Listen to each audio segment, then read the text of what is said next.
Here's a pair of the Beats Solo Buds. So I'm going to show you how to put this in pairing mode as well as how to factory reset it.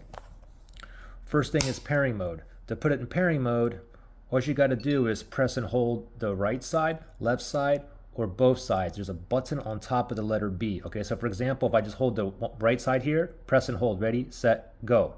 Keep holding for about 5 seconds or until you hear. Now when you hear that chime, it's in pairing mode. There's no light indicator. That chime indicates it's in pairing mode.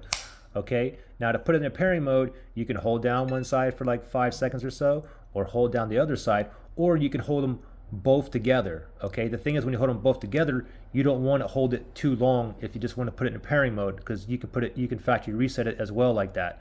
So let's factory reset these. Okay, to factory reset these, let's open it up, and this time you have to hold both of them and keep on holding. Ready, set, go. Just keep holding until we hear like 3 beeps now. Okay, so I'm holding both. You hear that chime? It's in pairing mode now. If I let go, it'll be in pairing mode, but I'm going to keep on holding. We're going to reset these.